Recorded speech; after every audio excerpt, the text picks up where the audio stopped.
Saturday night and they show up in the new car or something like that. That would have been a cool thing. The sensitivity. Is Adam going? Is Adam going? So he's racing. He No, has he's to got work a early. yeah. I saw a video for Casey King getting his trucks all started up, and they were going to that too. I never went back and watched after you guys showed me the clips for the IndyCar race, or I saw the clips for the IndyCar race. I never went back and watched that race. We'll All you blast see is through the it. end. I saw some of it. The only thing that was good about it was the end, wasn't it? It was still interesting oval race throughout the race. All right, I think we should just get going. If Adam's not coming, and dang, where's Chris? It'd be nice if we could get Bobby Jonas on the show, or somebody like that. I think he's scared to put down any and tie anything to his name. You know how he is in the messenger. Yeah. Any opinions?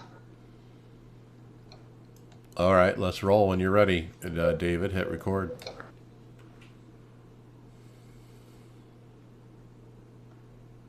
I haven't. Greg, can you do topics today? By the time we get through them, it's just going to take too long to Just start assigning it. Here, hold on. Unless we just keep switching back and forth one after another. Yeah, just basically just write them down, go in order.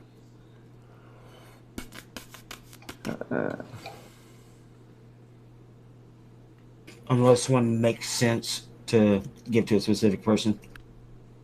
okay, here we go.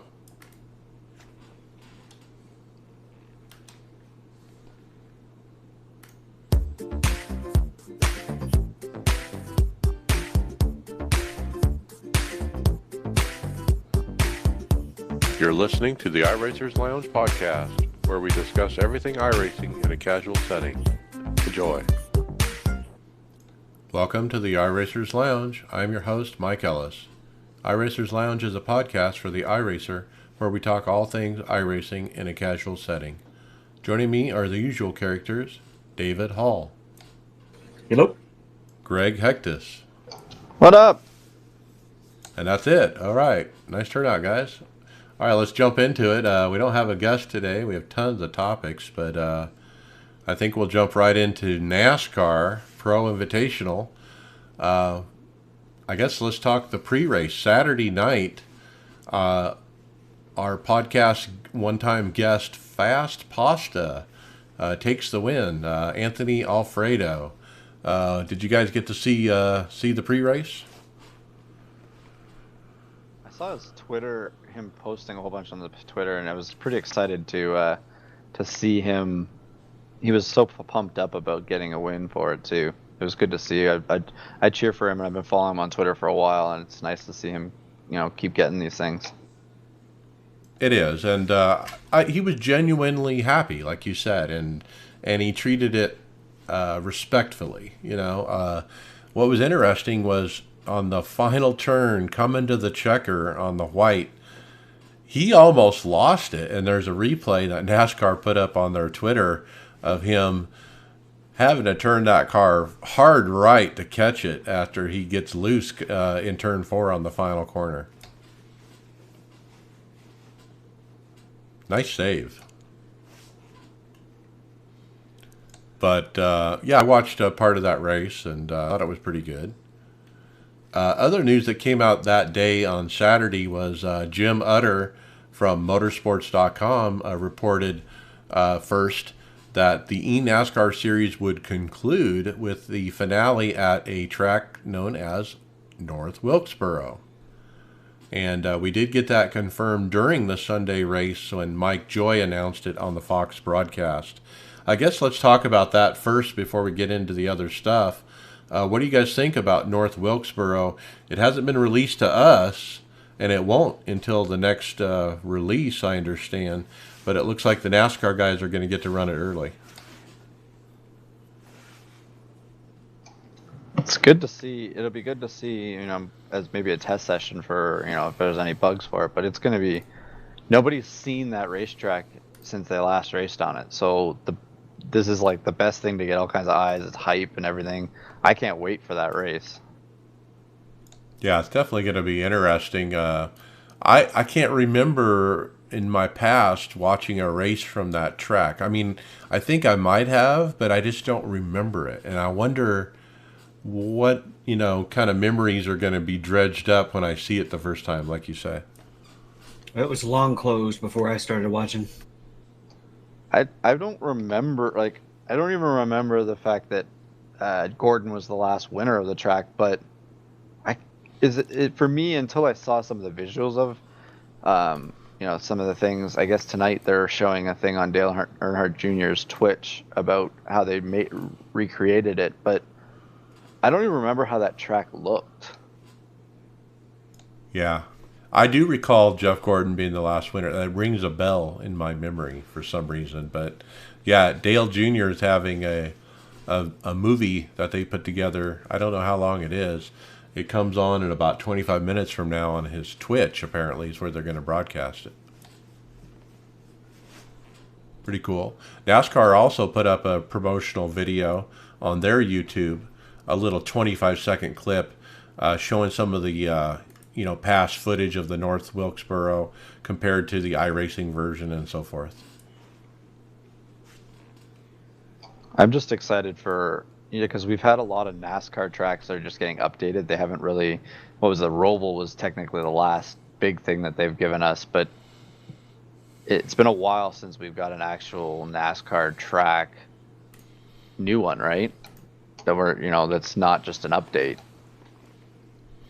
All right, so let's talk about the package. There was a reference that we were talking about a few minutes ago, Greg, about on the Dale Jr. download about perhaps some other goodies are coming out with the track. What do you think he's talking about? Sorry, what was that? The 87 Monte Carlo?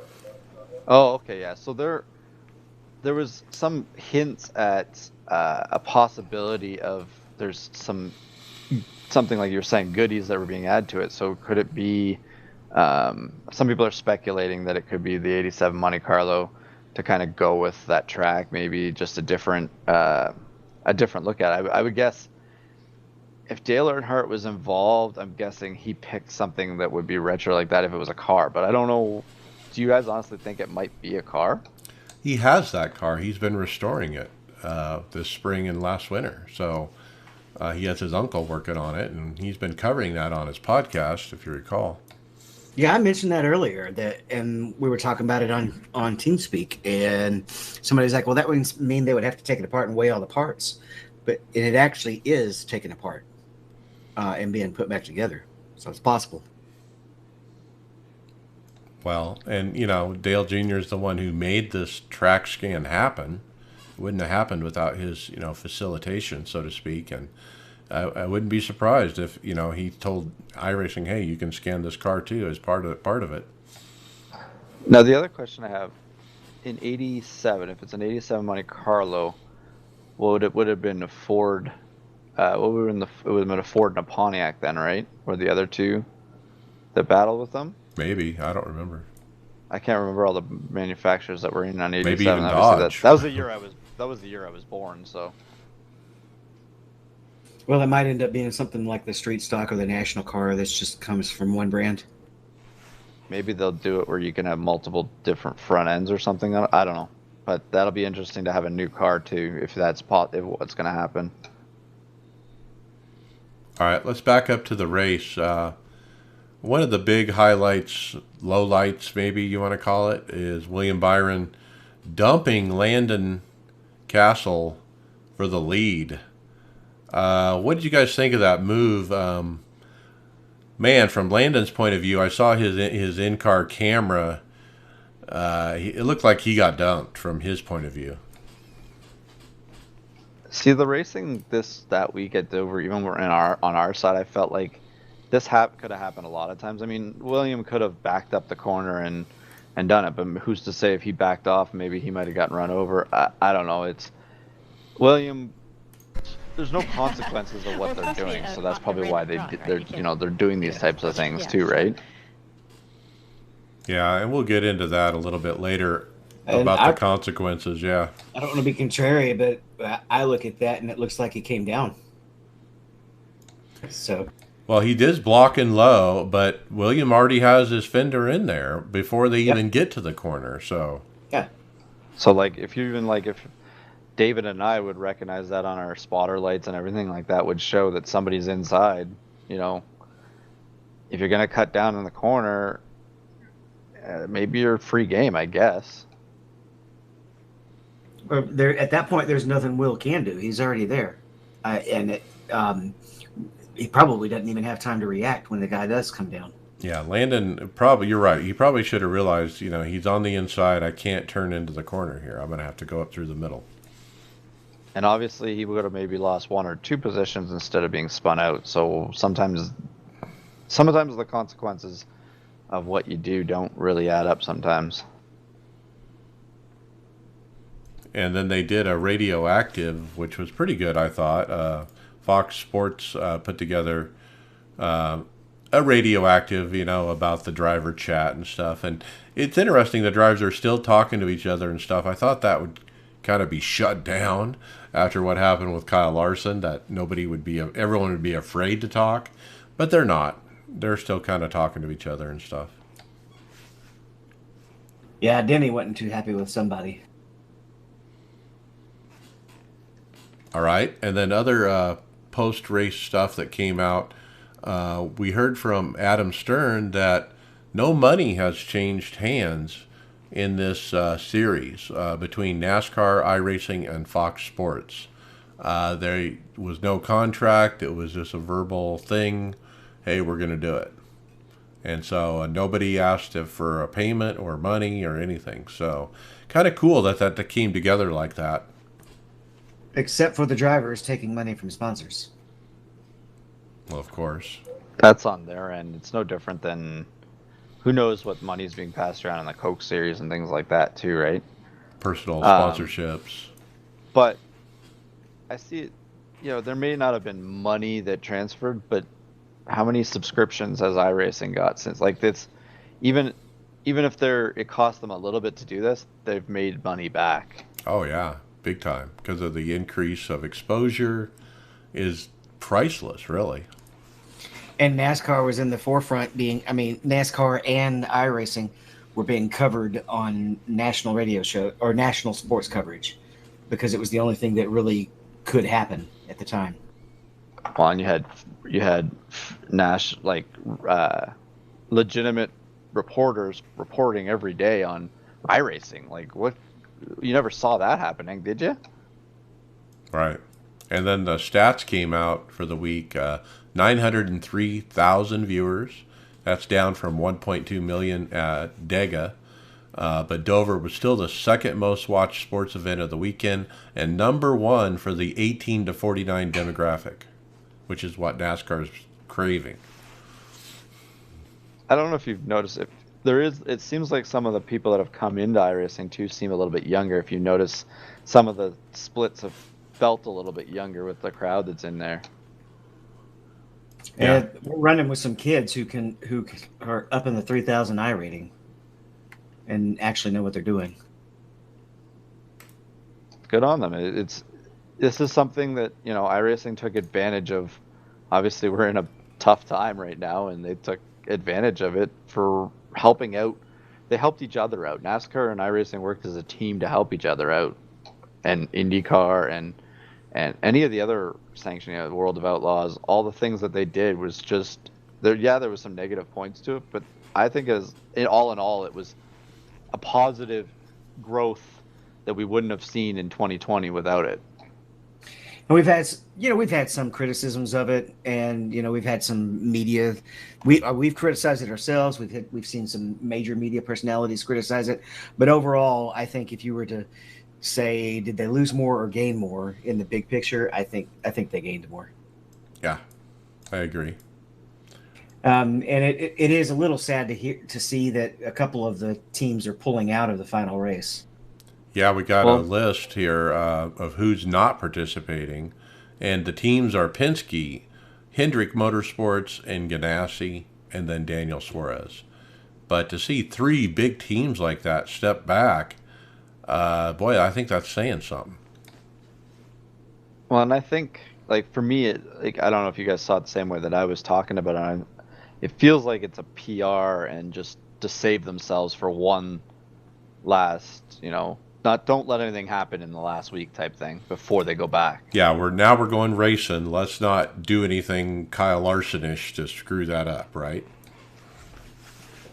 Yeah, like there's in the last week too. I bet you the scrutiny and everything will be a little bit more, and every time, even some of the was it Adam Stern or whoever said that they were done with iRacing and they've grown tired of it. Well, That was Jeff Gluck. sorry, Jeff Gluck. He's done with it, but they're still reporting on it.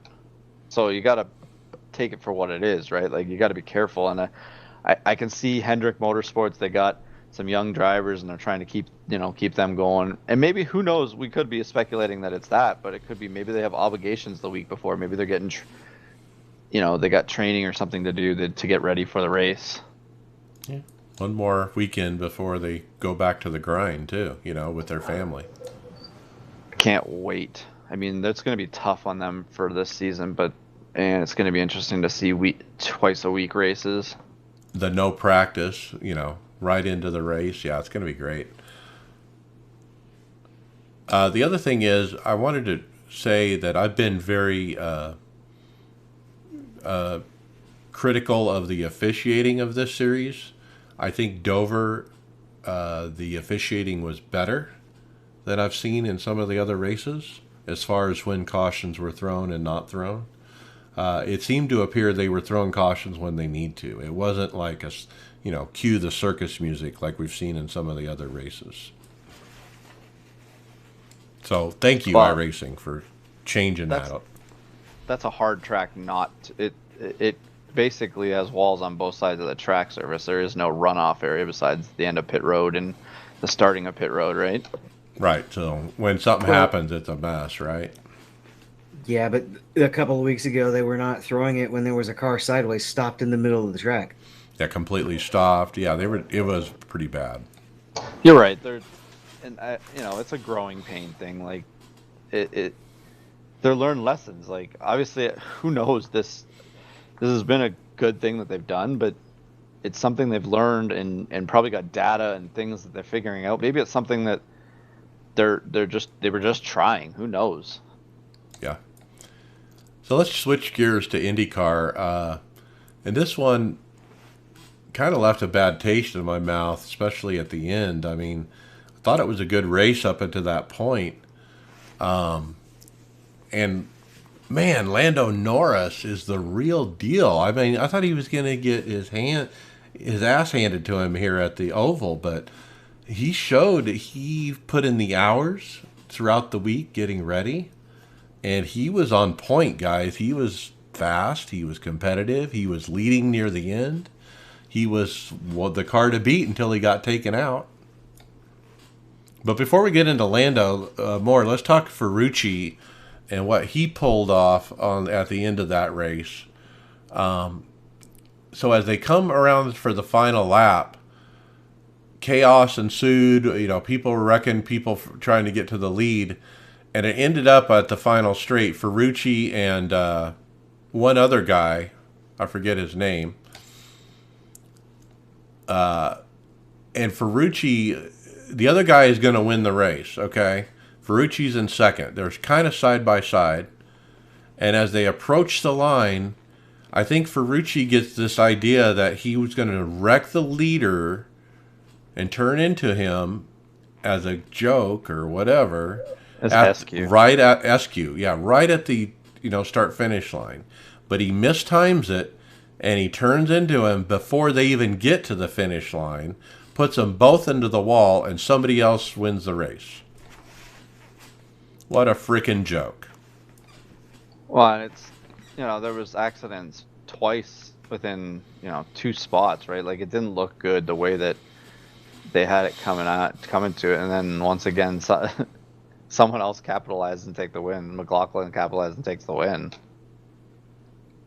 And Santino, I mean, Ferrucci Santino, you could see his in-car or his Twitch feed or whatever, and he was joking about it. He was like, "Man, I was trying to. It was fun. It was for the fans. I'm trying to wreck the leader at the line." He was like making like it was. He did it on purpose. And then later, there's a Twitter from somebody where he did a post-race interview where he was all very apologetic and, "Oh, I'm sorry, I probably shouldn't have done that," and that kind of thing. Well, isn't the worst, like, we honestly now know that the fear factor is a huge thing in motorsports. You're never going to see someone do that in an Indy car at that speed. Right. Unless you're in the sim. Like, so with having no fear, it's easy just to, think, just do it. But, it just looks so bad. And there's this whole week came off the rocker here in this whole IndyCar race. It seemed to boil over, and then because someone else was in this race, it boiled over into another race that we'll talk about soon. But it just didn't look good.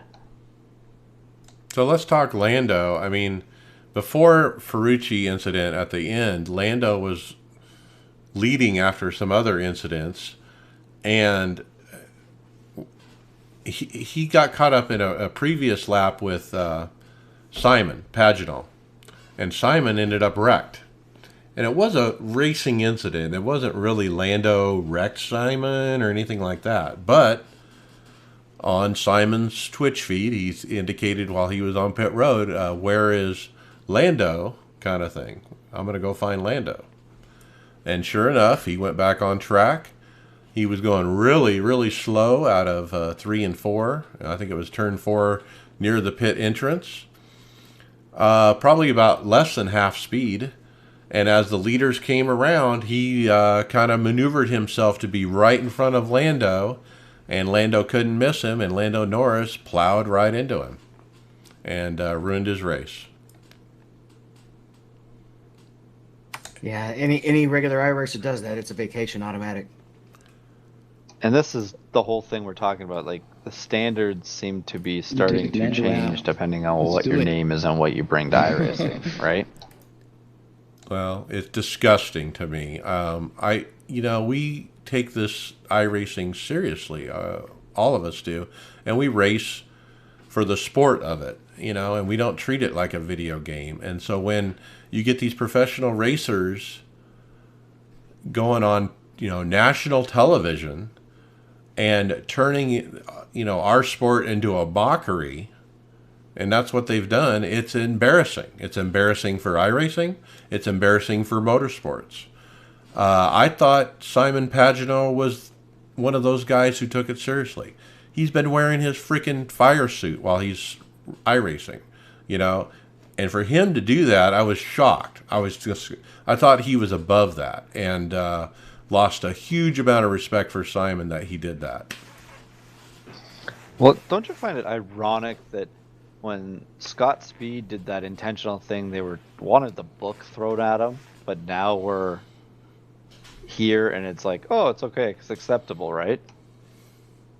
Like, Scott Speed did that one time. He intentionally tried to wreck that guy twice and gets thrown out for a while, and then these guys are doing it in a sanctioned race that's televised, and on his Twitch channel he's admitting it, and it just seems like the rules have changed. Yeah, and then Lando even did like a interview after the race and talking about it, and he said because the guy gets a bit salty that a non-IndyCar driver is about to win the Indy race, he just ruins it.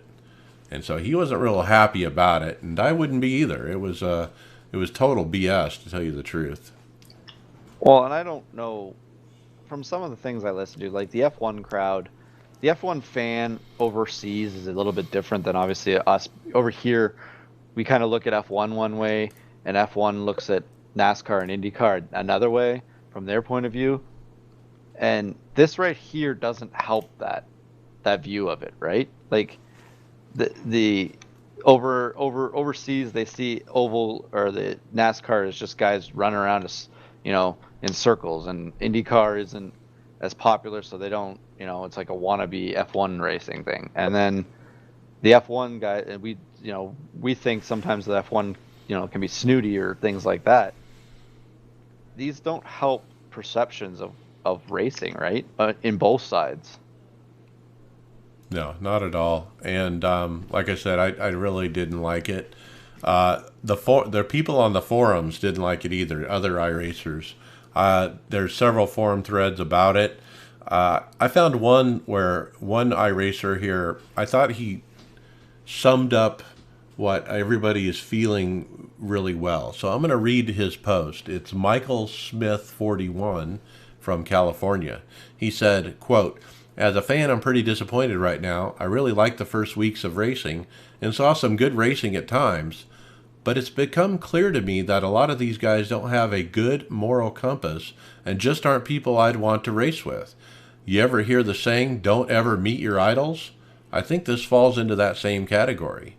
I hope they ban Ferrucci and Simon. No excuse for that type of behavior from a pro. It's downright disgusting if I'm honest. I don't know how clean of a racer Lando is, but I appreciate the amount of time and effort he's put into this so that he could win. Unfortunately, rather than match his level of effort, the other racers retreat into childish tactics. I think I'm done watching these virtual races. It was fun while it lasted, but I've seen enough to know that this is only going to continue." Well, and we'll get into the Lando afterwards, what he did later on, but that's, that is perfectly well said there. I that's a great point of view, and, I don't want to see, I want to see competition. Like, we've been talking about, dreading this week working or driving at Martinsville because we know it's going to be caution fest and things like that. I want to see competitive racing, and these guys should be professional enough to give that to us, right? And not make it look like a joke. And then they get it, and then get out of the car and say, well, it's just a video game. Well, you can't come in and say we're racing in a sim and taking it seriously, and then because it didn't go your way, you can just bash it, right? Or wreck the field, or wreck the leaders. And that's what Simon Pagenaud did. It's BS. Another guy, Robin Truswell, also started a thread, and he had a lot to say about this. But in summary, he came down to say this. He said, "How can we as a community and iRacing itself learn from this and move forward to prevent incidents both like this and Larson's from occurring in the future to ensure that iRacing remains a fun, competitive, and professional place for all?" And I believe the answer to this is, like I said last week, iRacing should have, from the beginning, parked Bubba Wallace, parked Larson, obviously they did, and park everybody else who was doing retaliation and doing stuff against the sporting code and stuff like we saw in this IndyCar race. Simon and Ferrucci need to be banned. They don't need to be in another race with stuff like that going on. And Yeah, it's silly because 4 days later on Wednesday you got Ferrucci in the Chili Bowl, and he's doing iRacing again, and he's not presenting a good picture for iRacing. It really isn't. Well, and they basically what they need to do is follow the rules they set from day one that they've been hammering home, that they put on all of us. Don't, and then the thing that'll get ahead, that'll make more sense to them, is when their sponsor goes, "Why are you not in this race?" And someone like, was it David Reagan that couldn't get in the race? No, Michael McDowell should be in that race, trying to represent a sponsor instead of getting into some of these things that are going on. Like, I totally agree with you, Mike. They should have just been the sanctioning body that they've always been. Right, they just let this stuff slide because they're NASCAR superstars, and we got to have everybody in the show, and it's crap. That's like NASCAR letting a car go through tech with, okay, you're at Daytona, and you don't have a restrictor plate or a throttle body or what, a reducer in it for the thing. It's fine, just go ahead type thing, right? Like, it doesn't make any sense. If you have rules and you want to be taken seriously, do it seriously. they'll have a backlash on it, but eventually they will get it. And I think that obviously having drivers pull out of races shows that they got it. Seeing what happened with, losing a sponsor, losing your career, possibly, you're going to eventually get it. Well, we talked about the net effect of everything with the virus has been positive for iRacing. But I think the point of this is it could have been a lot more positive if they would have officiated this correctly from the beginning. Like, I don't remember a time in motorsports that had so much going on in a short span for something that should have been so easy. Do you not I think it should have been easy. Do you not believe so? Like, it feels like it was really, really hard to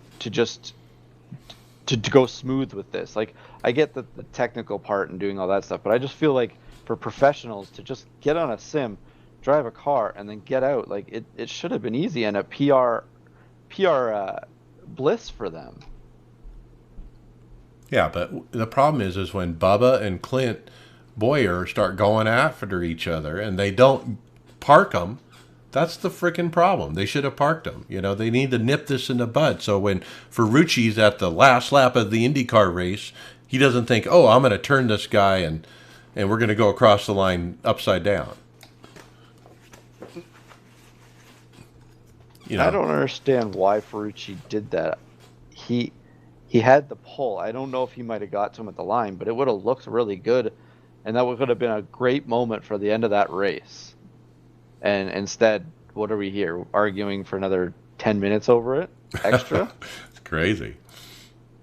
All right, so IndyCar and NASCAR weren't the only embarrassments this week. Let's talk about Super Cup. Or Super Cup. Yeah, that's what it is.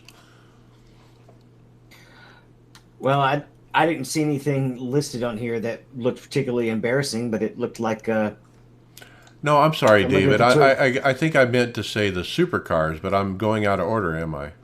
Okay. Yeah, David, take that one right now. We'll get down to the next one after it. Sebastian Job takes it in the Porsche Tag Heuer Super Cup by iRacing, and we also have a tweet here showing some video footage from it. Yeah, it was Job won the race. Yep, and that's about all the details we have on it. It was a good video. They put up about a minute long of the battle between Rogers and Job for the win. A lot of side-by-side going through the road course. It's really interesting to watch those guys go at it. So much car control.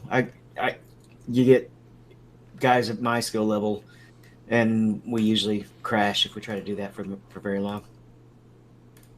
Yeah, so the points after the first race, Sebastian Job, Graham Carroll, Josh Rogers, Tommy Ostegard, and Brian Lockwood, top 5. Okay, Supercars or Super Cup, what's the difference? I'm going to move down to the Supercar one here, and we'll go back up to the topics after that. So to follow up what we were talking about, we'll first start off with the crazy finish that Van Gisberg and McLaughlin had at the finale here, and man, what a race! I don't know if you guys saw it on the Twitter feed here for the Supercars, but the race back to the line was ridiculous, and the last corner or the chicane dive bomb was almost pulled off perfectly, and but it was really good to see. It was Dyson left and right and in and out, and yeah, and they were, that's how it should be raced. That's how you after a whole bunch of time, these cars are still after I don't remember how many laps this race was, but they were still close together and competitive like this. Like it had 5 or 6 cars racing for the win there. Well, when the leaders came to the final corner, the leader got into the second place and turned them both into the wall, and so he lost the race right there at the very end. What a heartbreak! Yeah, it was. I find that those cars are one of the most entertaining races. I found those the one thing that we haven't been covering much of it, but they've seemed pretty quiet with what's been going on up until this week of what's taken place, and this is another. I feel like Lando Norris didn't help himself here after trying to be an innocent bystander in the IndyCar series, and then does something moronic in this thing here. So he was a guest or wild card entry, I guess is what they're calling him for the Spa race here, and so the details I haven't seen the full thing on it, but from what you said, he backed up pit road and blocked the end, Mike. Or yeah, there's a video in that link if you look. There's a big wreck, and it's right near the entrance to pit road. And so he is just past the entrance of pit road, so he decides to kind of go backwards on the track to get into the entrance of pit road so he can get a fast repair, I presume. And so he has to back up maybe 10 or 15 feet. It's not enough to get a black flag. But when he does, there's another car trying to do the same thing. He runs into that car, and then they end up blocking the pit lane entrance completely. He's like sideways, stuck between the two walls, and another car is coming into the pit lane and barrels into him, and it's just a huge disaster. And technically, that would be a week holidays if you did that in iRacing right now. Yeah, you can't go backwards on track to get back into the pit lane. It just doesn't. I don't know. I get exactly how people are feeling now. They oversaturated the amount of races and everything that was televised, and now people are tired of it. And now, when iRacing is going to be talked about, say like the one thing I'm worried about is what this kind of effect does as what do we have, 4 races for the Coke series that is supposed to be televised in the fall. I'm worried that those will be looked upon differently if somebody, changes their clicker to they're clicking through TV channels in the fall when they're on and say, oh, it's iRacing, I don't want to watch it type thing. But these guys aren't the guys that did all the problems that caused on the iRacing stuff, right? Right, but I think there's a conveyance in the mainstream of now, because of all these different incidents, it's like, oh, iRacing, that's a video game where they wreck each other and stuff, right? Yeah. And I feel like iRacing went from being the simulator and talked about, like, we all still talk about it the way that we're supposed to, but in the media or in some people's eyes, it's now been moved into the NASCAR heat section. Do you not feel that? Yeah, we've talked about it in our chats because it's concerning. I'm kind of mad about it because it is a concern. We spend a lot of time on this podcast talking about our racing, trying to promote it, and you see these negative things happening because the lack of officiating is really what it comes down to. I don't think they need to ban these guys just like they'd ban us if we did it. Ban hammer time. Let's keep moving. Greg, a quick reminder that they are still broadcasting the NIS Open Top Split on Friday nights. And I've been enjoying this broadcast. I kind of watch it on Saturday, actually. So it's the iRacing Esports Network is right. Publishing it here on the YouTube page.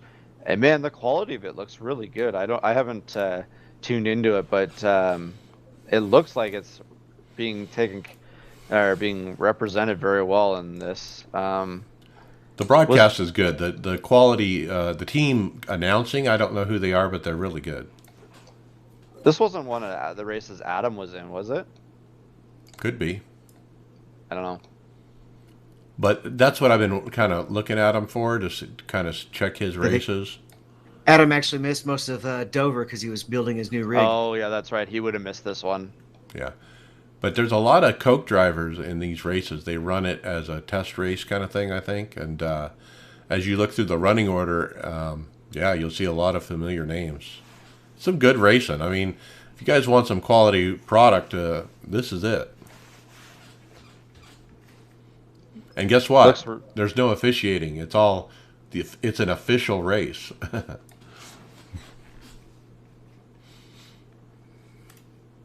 All right, let's keep moving. Indy 500 fixed. They changed the times slightly. I don't know what they were before, but I got the new times.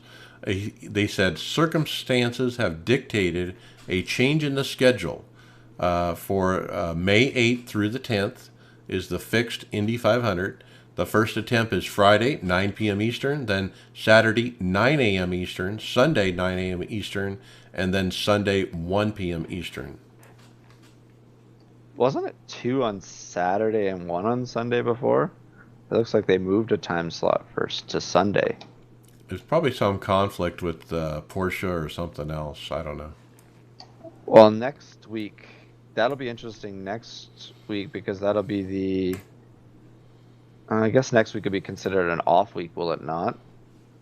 Because it would be the All-Star race in the Cup Series. Oh, because yeah. then the following week would be. So then we have the Then 500 Charlotte. Open is the next weekend, and then the following weekend would be the Coke 600, right?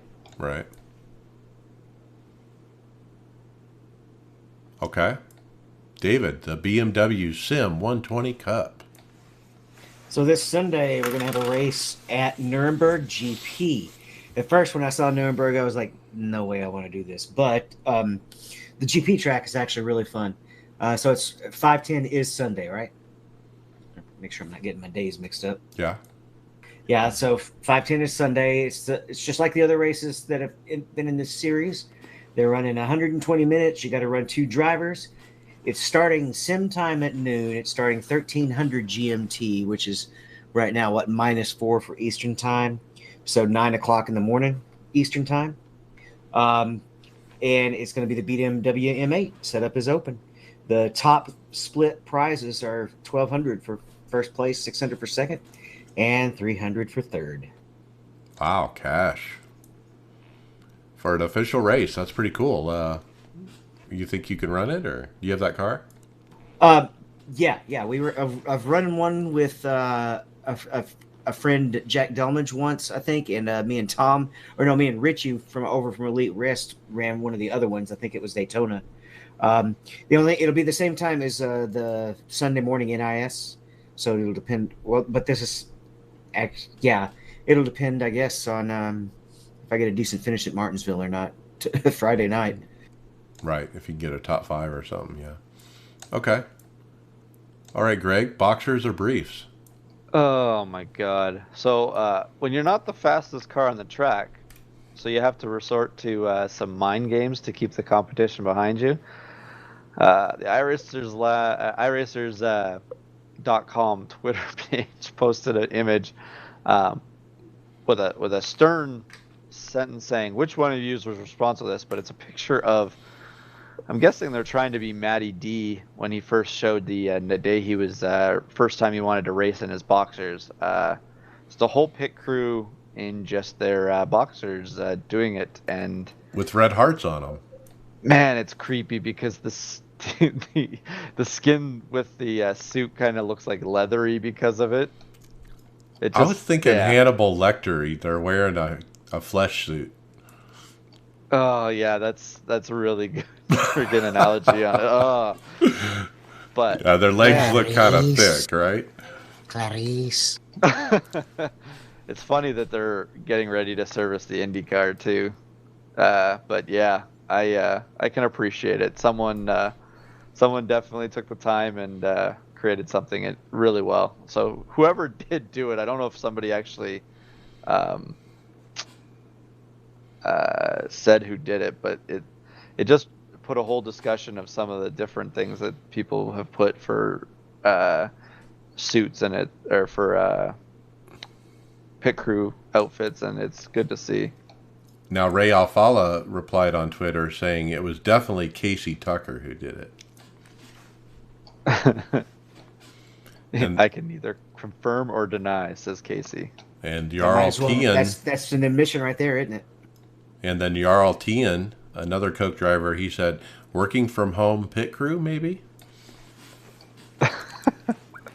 Well, wouldn't you have to have a business, like your top half would be, like a business suit. Normally people put business suit and then underneath it's like boxers while they're sitting at a table, under right? the desk, right?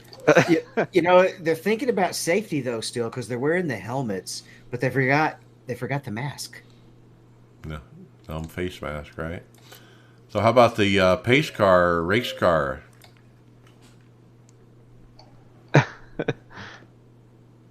So that's a Ford Mustang race car, but somebody has painted it just like the iRacing paint pace car.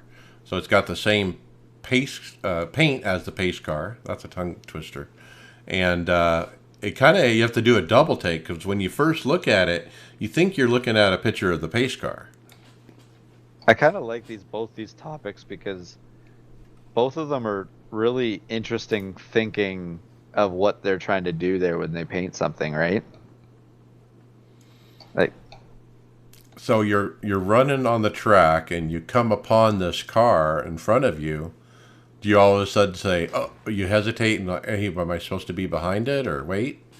Well, I probably not because when you're in a road course, there's never cautions anywhere, so your brain's not ready to trigger for that. Even when the yellow flashes, you don't slow down. the best tweet. I've seen this scheme lead many, many races. Very good. Especially at Martinsville. This car has caused more DQs than anyone. The other thing I was going to say, if you really want to know if it was the real pace car or not, just run up on it and hit at the back bumper. You'll know right away. See if he can go ghost through it, right? Well, that'd be a great excuse if you actually intentionally wreck them. Just say, I thought it was the pace car. I thought I could drive through it. Well, it's not even the same car though, right? Like they have a different look to them, right? I was going to say that I can't even picture what the pace car looks like right now, but I don't think I'm sure it has David, a wing. David, you've had a lot of time. It's a Mustang without a wing, night, yeah. didn't you? You should know what it looks like. No, because I was always like 8th or 9th. I was too far back. Well, and it was screaming around at 110 around in the pace lab, right? It was going faster than some of the drivers in some of those A Open splits. They'll never fix that. Supposedly they will. They've said it's on their radar in a thread. I started a forum thread. In fact, I guess we're being a little organic here. I was going to hit this later, but the pace car is too fast. At It Martinsville. is too fast. Has It's anyone going- gone down? Never mind. That's part of more tweets. Never mind. It's like what, 5 mile an hour too fast? It's 10 miles an hour too fast. It's going 45 miles an hour, and the crew chief handout that's given out at Martinsville says 35. Somebody actually made a post as well, and they linked it that thread in my thread that somebody in the admin said they're looking at it. It's not necessarily a priority. Then somebody else replied, "Well, it's been 8 years." It's going too fast. You cannot pit from P15 and get all 4 tires. It should be a priority. Nobody can get lined up. Nobody can, wave arounds can't get back to the field in time. It's got to be slowed down. I don't know how much coding goes into that, but it's broken. It's Okay. been like that forever. Here's though. what they need to do. They need to take Pocono's pace car speed and Martinsville and switch them. And there we go. No, Pocono's pace car speed is like 80. No, but I'm saying the percentage wise of what it's doing for the track. Yeah, I don't know why they have it so fast, but it's Because Bristol's gotta not be even slowed that down. bad. Or Yeah. Dover. Dover's not that fast. No, it's not. It's none of the A car tracks except for Martinsville does it become an issue. It's just it's too fast for the size of the track and the speed of the pit lane. We You need should to be do able what NASCAR does. What speed do they run the pace car at?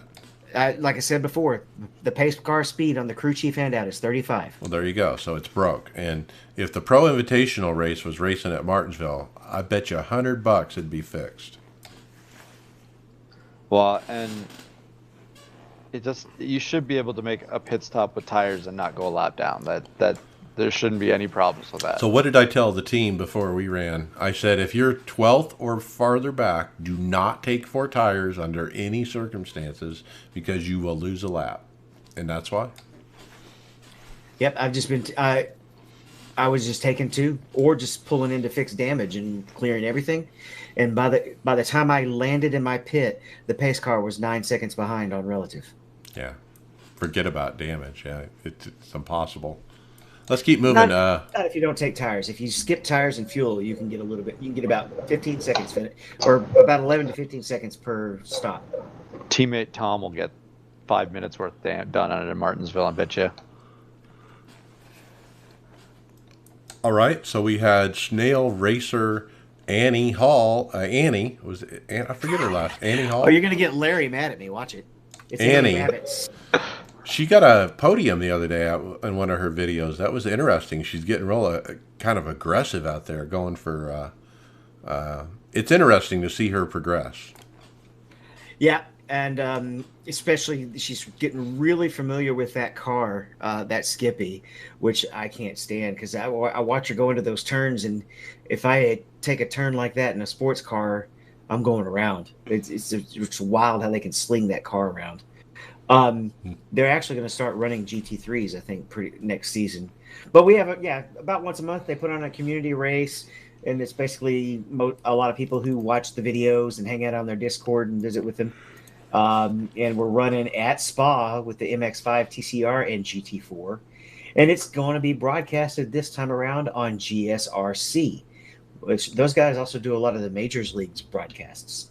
And I don't remember the exact race time. I think it's 2:00 my time, but I didn't write that down. And this YouTube link will actually go to that live broadcast. It's already scheduled. It's live in 42 hours. There you go. All right. I'm running the TCR. I don't own the GT4, and the MX-5 is about as bad as the Skippy as far as it doesn't drive like the cars I'm used to. Excited to see Annie get her first win. I know it's on the way, by the way she's racing out there. So keep knocking on the door. You're getting close. Greg, one of my old heroes, Jeff Green, has lost his rookie stripe. When I first read this, I quickly glanced at it and put my name beside it for a topic, and I thought it said Jeff Gordon, and I was like, and then I took a double take. I'm like, Jeff Green, okay, so that's the old. He raced what in the early '90s, late '90s. Yeah, he was a Busch champion. Yeah, used to be in the Nesquik car, I think. Silver hair. Yeah, silver hair. Yeah, 3 brothers, or one of them is a NASCAR official.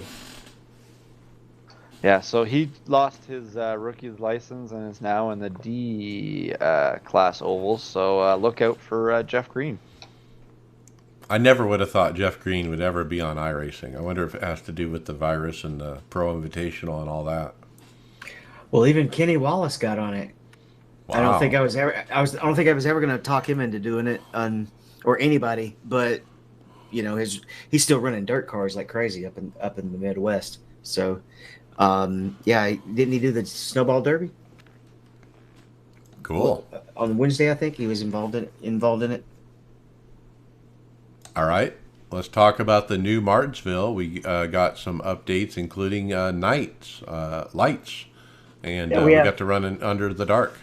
We have new sponsors, Safer Barriers, and yes, night lights, but not a fixed pace car. I had to add that too. That wasn't actually originally on the script, but I put it in there. We got a few Instagram shots, and it is really cool seeing the lights up there, and it's the lights that they actually installed at the track because I've been there at the night races. In real life, and somebody had said something at some point about the curbs being changed too, and I don't know if it was actually the physics of the curbs or just the color of the curbs, but yeah, Tony said that something was changed. Something changed. Yeah, I didn't know what it was either. I think they were a yellow curb last year, but they went up to this red and white reflective colors stripe, but it looks like it's raised a bit more. And since they just added it, somebody put in a request, hey, can we run at night? And Tyler said, well, how about we start in the sunset and it'll go into night? And that's what's happening for NIS. So they changed the time of the server or the sim time, so it would be a night race. When it was scheduled as a day race, now, first of all, I want to ask, do you guys have a problem with that late change? What about the people that were practicing their sets during the daytime? Does it screw them?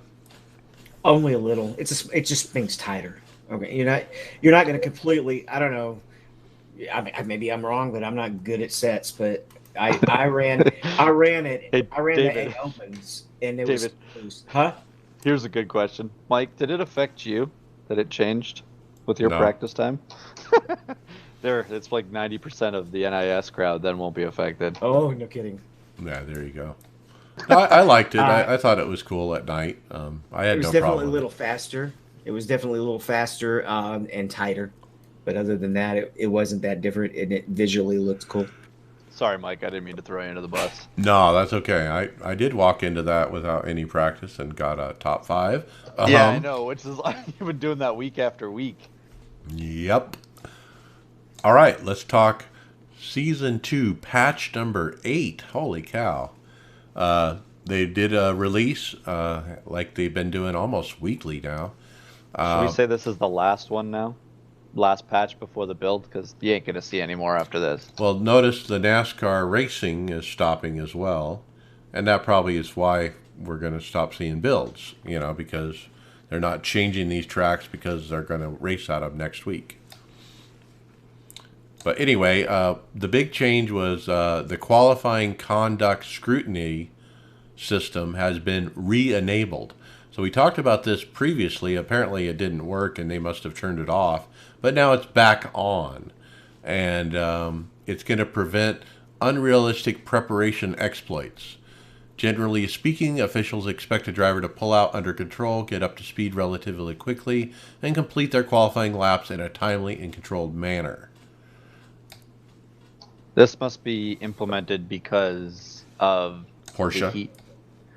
Yeah, but I'm thinking also because it's done on Martinsville here, the heat, having heat in your tires can really affect your qualifying lap because you only get 2 laps and it's really hard to get heat into them.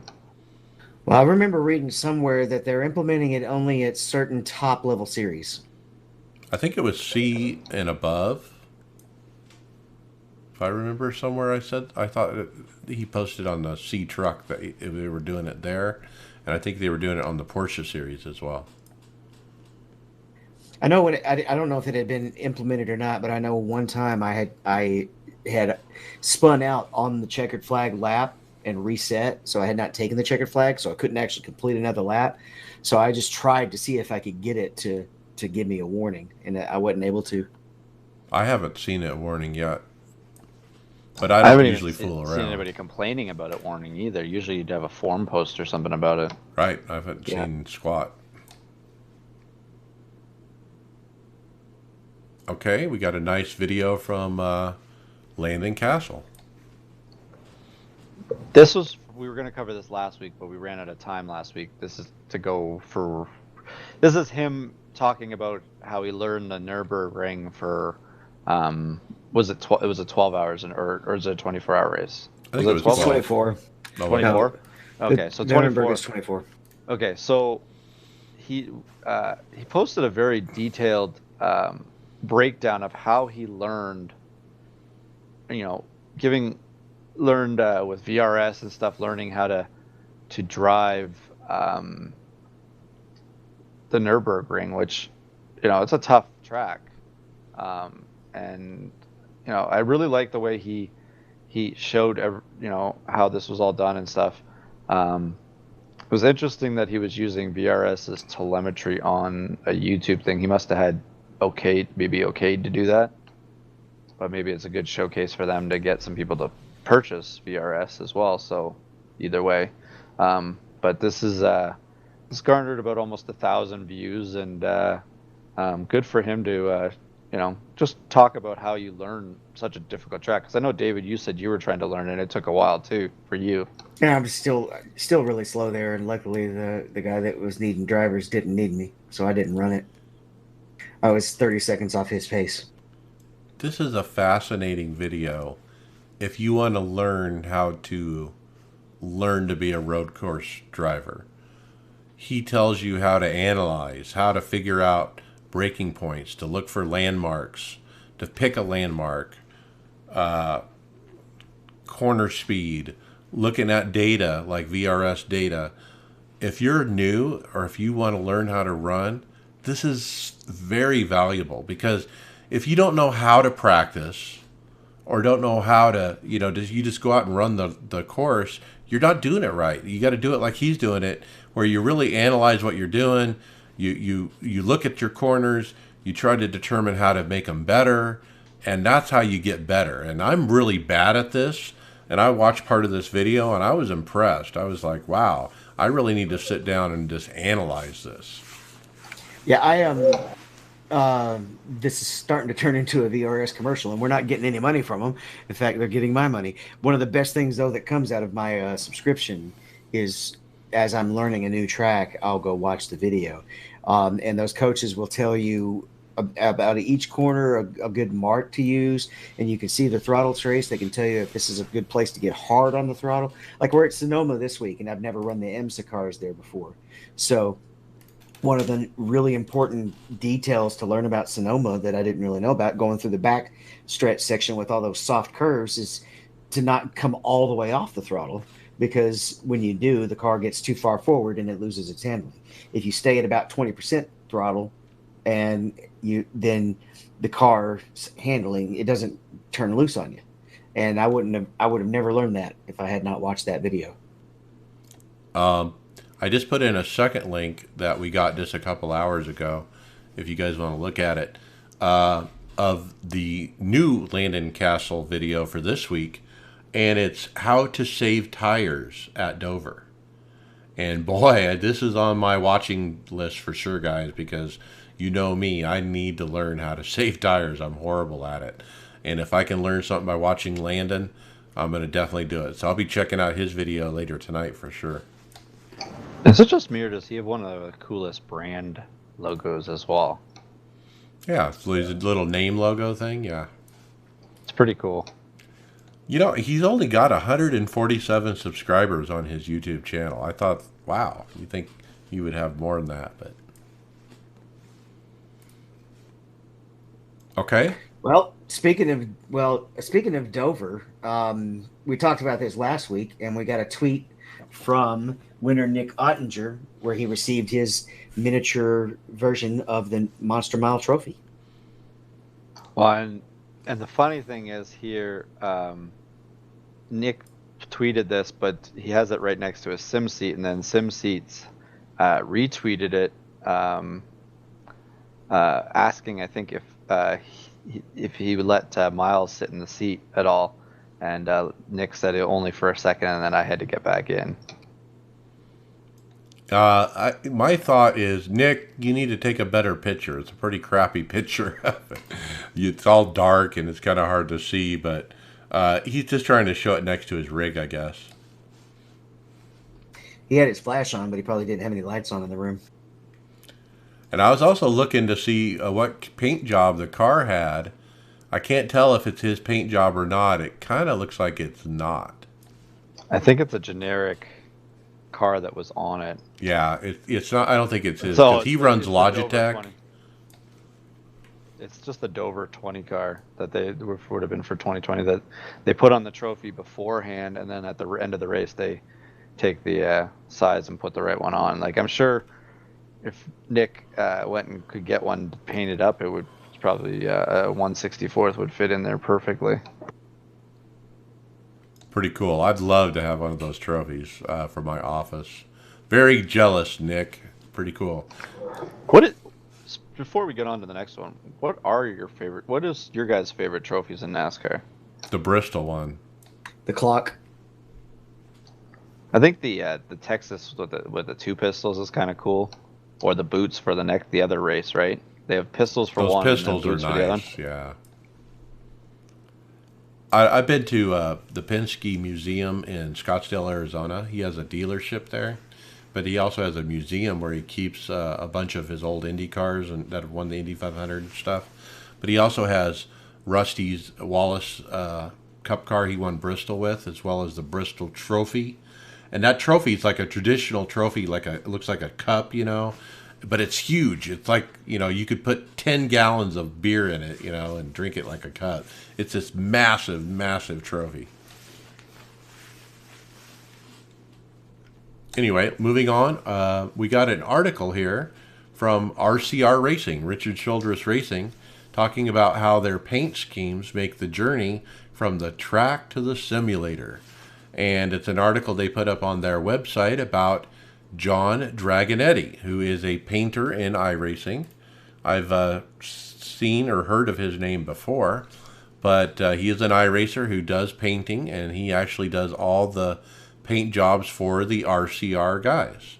And this is the article, basically a Q&A with John Dragonetti about how he got involved in painting, how he got involved doing Richard Childress painting, and so forth.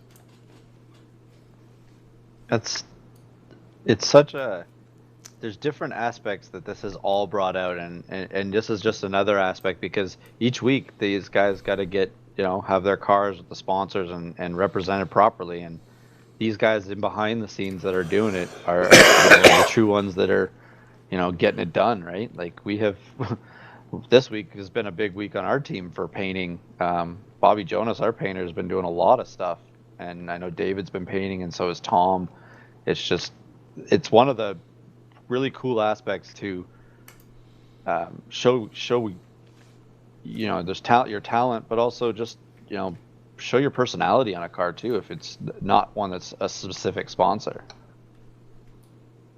Yeah, Tom put together this really nice looking Memorial Day scheme that he was going to run, and I was like, well, doggone it, now I got to make one. So I actually used the spec map and took it and put it on just over a plain color, but I used a digital camo background as the spec map, and it looks pretty cool.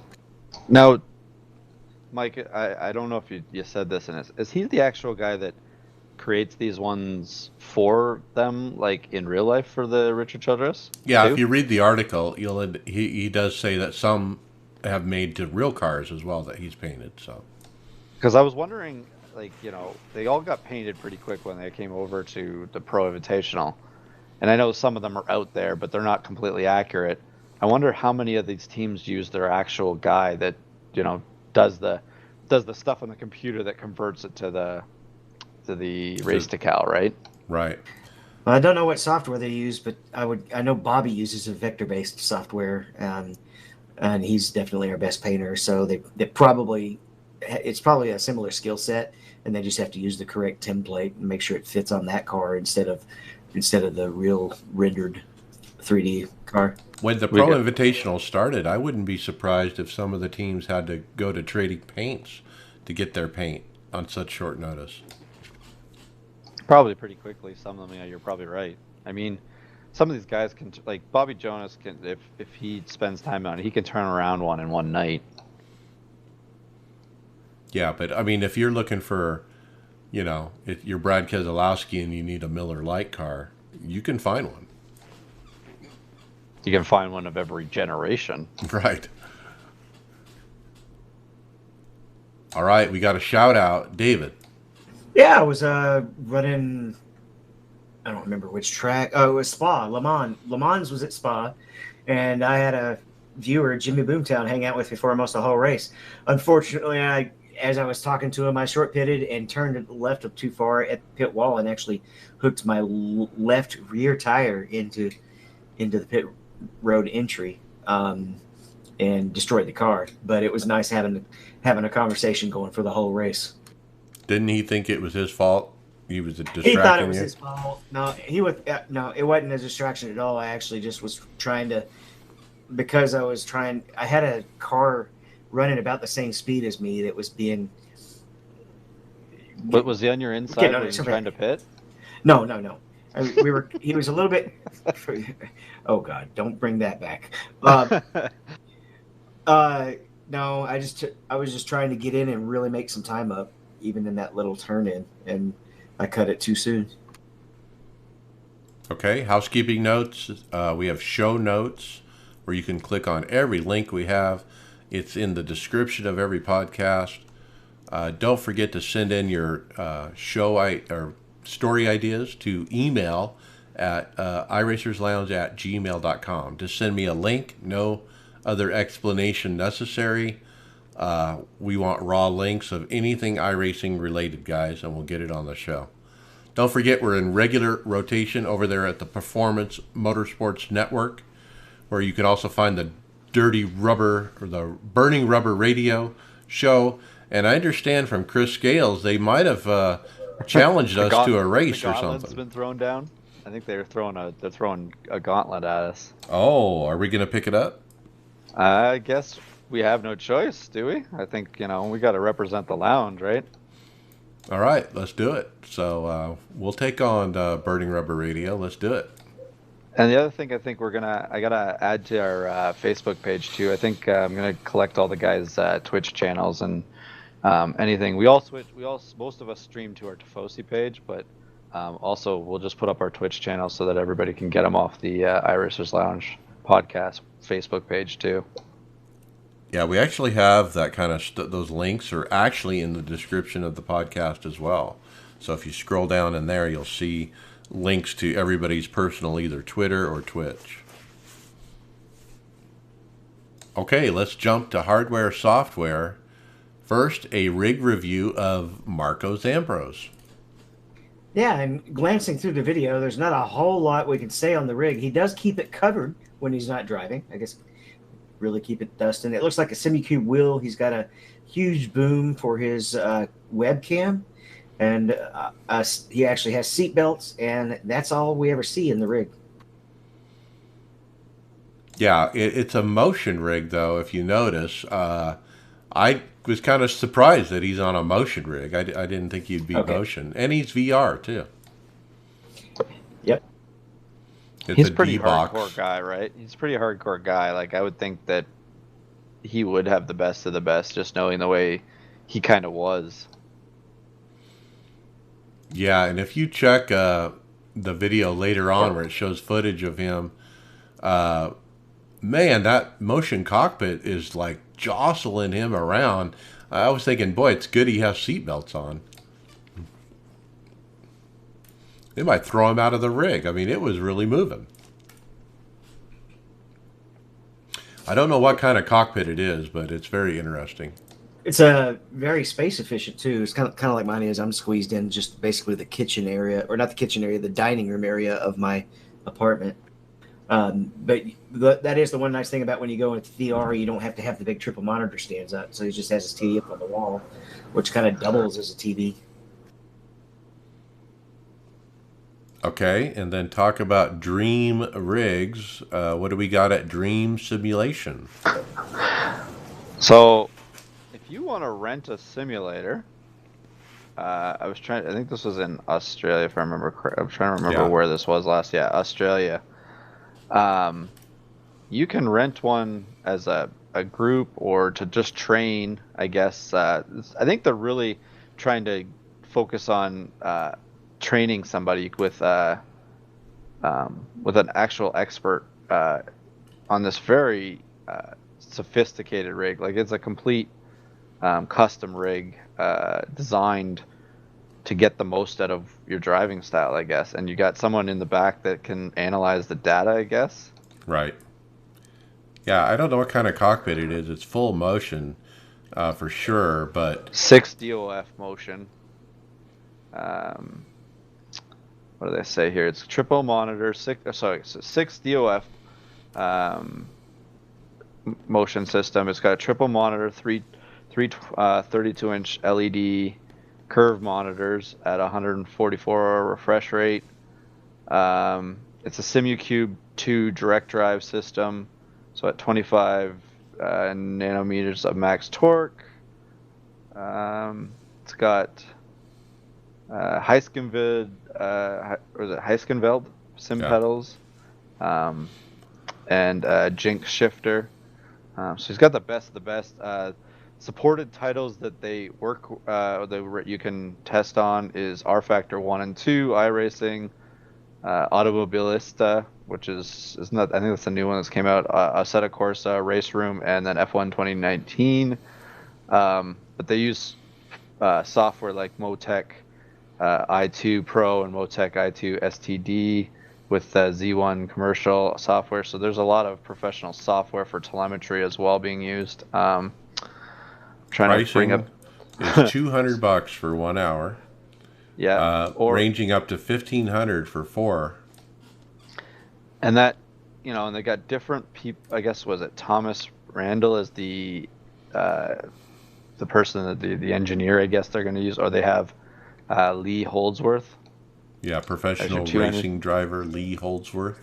Yeah, so they got $1,500 for 4 hours. That's a lot of money, but I guess if you really want to get your experience, it's half a price of buying a motion rig, isn't it?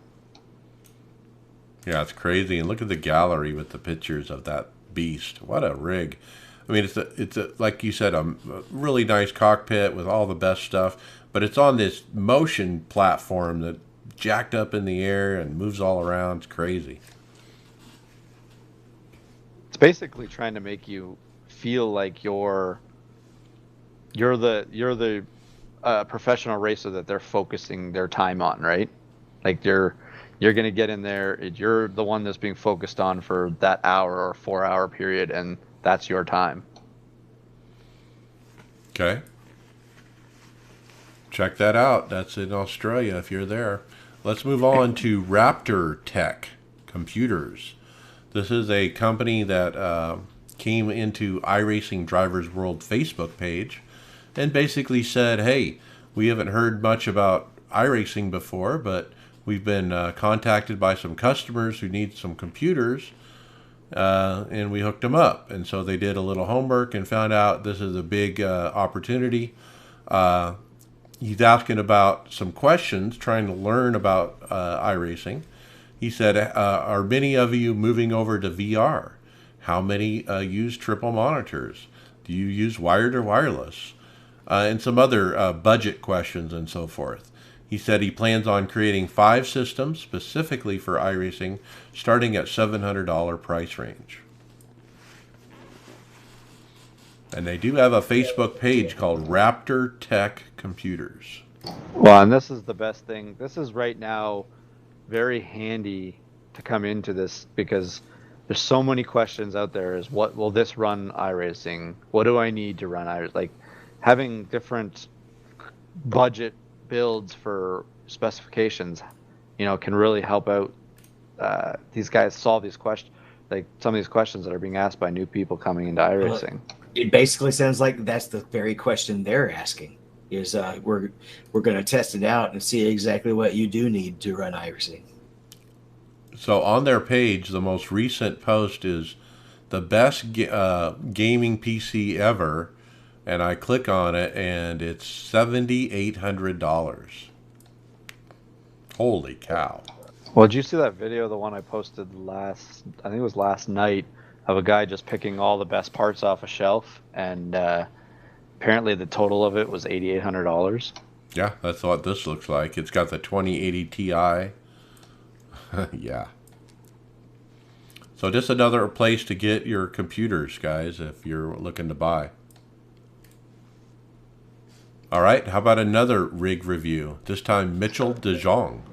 Well, we get to critique his review. He wasn't really talking about his review. He was kind of posted on his Facebook page. He was thanking... here, I'll read what he posted up. He goes, thanks Yamaha Tire and Bear Walker Board Shop for super cool board after earning pole position in the first iRacing IRX invitation round from Hell RX. Next round is going to be down today, and the rumor is that the new format will feature inverted field. So it's an old post, but looking at his rig, he's got an 80/20 with triples. I'm guessing that's probably 32-inch monitors there. Yeah. And he's got a screen above, and is that 2 more monitors above each of the other ones? Yeah, I think so. That's what I thought that was cool. And then he has a flat screen off to the side just to, have it. It looks like his actual computer CPU is sitting on its own standoff by the wall. But it looks like he's running direct drive. This P1X? Yeah, I think it's just P1. P1. I don't think it's the P1X. The pedal assembly doesn't look right to be P1X. It looks like well, Heiskenfeld pedals. those are Heiskenwald pedals. Well, I'm talking about how it's mounted. Right. The P1X has a whole different setup for the. Basically, it's what's different on the P1X is the pedals. Man, I love that Looks like a setup, though. Simucube wheel too. I really love that setup. He's got a really nice setup there, and No I mean, wires. It's really the best- clean. the best thing about his whole thing here is the Red Bull helmets on the wall too. All his helmets set up. Right. It's a really clean look. Clean look. I'm impressed. Okay, next we got the D-Box Generation 3. What we actually have is a rig review of it with our friend over at Sim Racing Garage. I didn't go watch the whole review because I'm not going.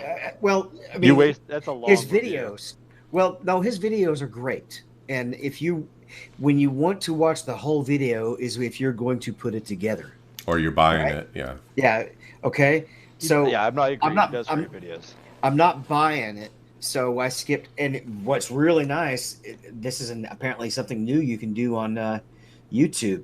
It has little segments with captions if you go along the timeline, and you can see the packaging. He talks about what he's covering each side. So I was able to skip right to where the final thoughts were and listen to those, and he had just about nothing but positive things to say. From the quality of the build to the fact that it is an improvement in performance over the D-Box 2 and other competitors. So if you're ready to spend the money, this may be a way to go. It is nice that YouTube has added that part to it. You're right, Mike or David. Yeah, that's cool. And he does great videos, and boy, if you want to learn about the product, this is a great video to watch. I'm Go sorry. ahead, David. I don't Go think ahead, anybody else is really any more knowledgeable about race gear, hardware, engineering. Yeah, we should try to get this guy on the show. Might be a good interview. All right, let's take another look at something we've talked about before. This is that crazy head motion system, or called the Frex Head Motion System prototype. And we got another look on their Instagram of the actual product, but not in use. It's just sitting on the table. So you can see the helmet. He's got some actual helmets, and on each side of the helmet is like a connector or some kind of mechanism where you can hook a band to it, so to speak. And then he's got these orange bands or ropes or whatever you want to call them. He's also got the VR headset and whatnot that attaches to the helmet. And so it's kind of all the pieces to put the thing together. And then longtime listener Jason Bosey sent us on Twitter a video of the Frex Head Motion System prototype that they put together long ago, back in 2014. So apparently they've been working on this for quite some time, because Jason found us a video of a prototype, a different one. Now check out this video, guys. It doesn't have the rope on each side of the helmet. It's got literally a bracket that attaches to the helmet and is literally like moving his head left or right, forward, backwards. I mean, I thought the other prototype was crazy. This one's nuts. If this thing goes bad, it's taking your head and everything with it. I know. It's just like, oh my God. Well, if Skynet takes over, we know anybody that owns this is done for. Like, I don't know if your neck muscles are gonna. You're gonna have to be. You probably have to train like an F1 driver to drive one of this thing. Or it could be how you train, because I'm sure you could change the levels. God, man, I mean, for me, like, just in thinking up these things is crazy enough as it is, and trying to, what's your trust level the first time you put it on and programming it, right? Like, you don't know what that's gonna do. Right. I'm sure they probably tried it with like a test dummy or something first. I don't know. I mean, does it really provide the effect you're looking for? It's literally moving your head, and you're like, you could just relax inside the helmet and it's going to move your head around. If I follow quite a few racers who like to post their workout routines, and part of their workout routines include actual neck exercises where they're basically doing like neck curls and different types of stuff to strengthen those neck muscles. Yeah, they had a whole thing in I don't remember if it's season 1 or season 2 of the F1 thing on Netflix that they had, but they showed the workout routines just to strengthen their neck muscles and stuff, and what they have to do is it's just the G forces and stuff like that. Like that's the thing that they're trying to get here is the G force for it. But I feel like your neck has to be able to, like, it's pulling on your neck and moving it certain ways, but your body still has to do something to make the sensation of that. I don't feel like the way that motion rig working together gave that sensation from what I was looking at. But obviously it was old setup, right? But you need to be, your body when you're hitting the brakes needs to move forward, and your head has to go forward with it, but not too far forward, right? Because if you're wearing a Hans device, it would be kind of held in. But well, this thing is jerking that helmet forward when yeah, you hit the brake. But I don't feel the body has to go with it. It has to be like the same. Your head and your body go at the same rate when they go forward, right? Right. Until something has a resistance to it. So you need the head restraint, and you need the G seat to push on you when you're accelerating, and those programmable seat belts to pull on you when you're braking. And then you need a D box. Yep. So you got to go rob a bank, or you need able to have a house to put this in. But if you buy this, you won't have the house to put it in. Or either that, or basically we're starting to talk the price of a car. Yeah. Okay, we got some copying of hardware. Yikes. I'm trying to figure this one out here, Mike. Well, basically, I got this. I mean, this guy, Carl von Eisenhower, sells G29 wheel adapters, G27 wheel adapters, where you can get any kind of racing wheel and stick it on a G27 or G24. It's a little metal piece with 6 holes in it, that will hook to the base and hook to the wheel. Pretty simple. He sells them on eBay. So apparently he sold one to Max Pappas, the guy who is a racer who makes steering wheels. And then shortly after he sold one to Max Pappas apparently started selling a Max Pappas wheel adapter for the G29 and G27. And when you look at it, it's literally the same thing that Carl Eisenhower has designed and been selling and sold to Max. So he's calling Max out, saying, look, man, you're stealing my design. Well, the worst, it sucks that this happened, but the problem is isn't that why patents and things are made? Right. Does he have a copyright? That's my first question. Because anyone with a 3D printer can make those things too, right? Right. It's just a round disc with 6 holes in it. I mean, there's a lot of design to it, but still, it's basically you're saying is a spacer with holes in it, just to make it line up properly. Right. And I'm not trying to take anything away from what this guy did. Like if it's true that Max stole it, I mean it's a shame because it shouldn't be done that way. But it's the real world, isn't it? Like this happens every day. That's why businesses come and go. I think the problem that soured him is he sold Max one, and then immediately after, Max puts out a brand new product that's the same thing. Well, if that's the case, he shouldn't be trying him in public. He should be taking him to court. Exactly. Not on Facebook, right? I have a feeling that Max has a little bit more power, that even if he did take him to court, it's really tough. But hey, all the power to it. But it's good to bring light to it, I guess. It's unfortunate. Let's talk VR. Well, we have a post from Jeffrey Ford, a long-time member of iRacing. He's bought. Speaking of people who have money bags, I'm not doing this. He bought an 8K and a 5K plus Pimax, and he's going to try both of them out and see which one he ends up liking better. And then there's some discussion as you go down the thread about settings, but he hasn't really filled us in on which one he chose. And I tried to go to the second link, and Pimax's website is down right now. It worked for me. It shows $900 for the 8K plus. And if you read the forums a bit, you'll find that this is probably the best VR money can buy right now that will work on iRacing if you have the right computer. And so, Greg, I was trying to get you to buy this one.